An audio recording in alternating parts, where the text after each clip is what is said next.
The merger between AT&T and Time Warner has been approved, as was expected here, but it took a little while. Judge Richard Leon has gone ahead and approved what would be the biggest media merger of our time here. But again, it's always in the details. Charlie Gasparino following it all. Charlie, what can you tell us? We have to see those details, those conditions. Let's look at it this way. If the conditions are mild, okay, this is a huge win for AT&T. It's a huge win for Randall Stephenson, who's been left at the altar in the past. His job is secure. And let me tell you something. Tomorrow starts the bidding war for 21st Century Fox assets.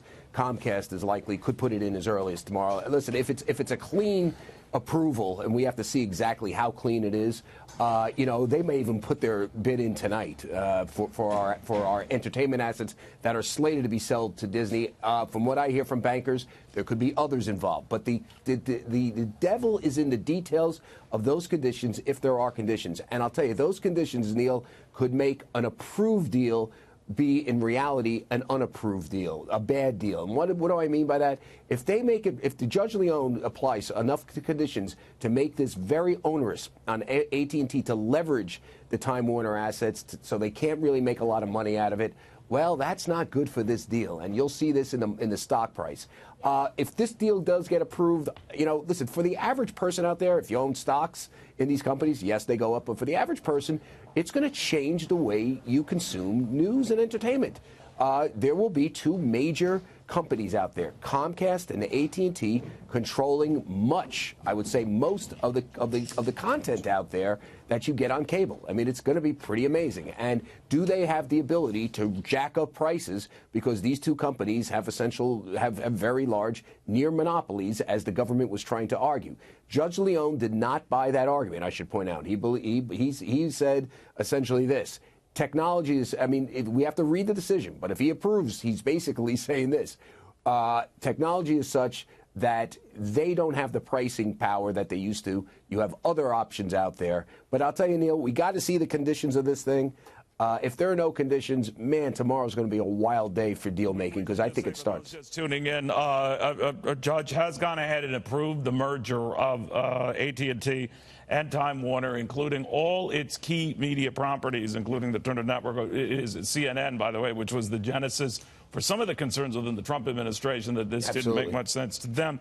Now, we were talking as well, and Charlie was mentioning, I'd be bold to mention it as well, that other media stocks, including Comcast and Fox Entertainment, our parent company, have been seen to be in play here, given the heightened interest in merger deals that might pass better muster now that this has gone through. Right. Now, it's way too early to tell that, but they're all in play, and all after trading, they're all moving pretty smartly in after-hours trading. What are you to make of that, and who and what could be next?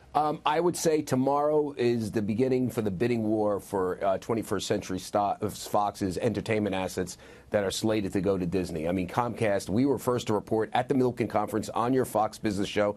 I was first to report that said Brian Roberts, the CEO of Comcast, was waiting for this decision. If it's a positive decision, if AT&T is allowed to go through with the merger, he had enough confidence that he could add to his massive media empire by going after our assets, and he would try to outbid Disney which he essentially he's planning to do with an all-stock bid that's above what Disney is looking to pay for our assets. Now the question is, does Disney come back?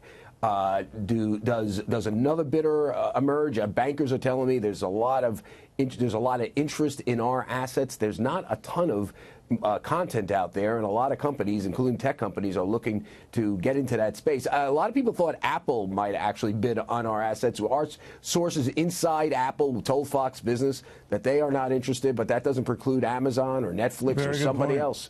So there's a lot. This is good. If this deal is clean, or if it's near clean, and that's where we have to get into the details. And I'll tell you, I talked to some of the people at Comcast today. They said, okay, we want to read this to figure out exactly how to proceed, in the sense that if there are a lot of conditions, unless it was an outright rejection, they were almost certain they were going to bid, and they were going to essentially formulate their bid the type of Charlie, I don't mean to interrupt you. There do not conditions. appear to be conditions to this. And it's still too early, I grant you, but I'm showing you now how these stocks are trading after hours. Walt Disney, of course, given the fact that it wants to purchase these Fox Entertainment assets, of course, that would be down predictably on the notion they're going to have to cough up more dough. Comcast, presumably for the same reason, if it wants to compete with Disney to buy Fox Entertainment assets.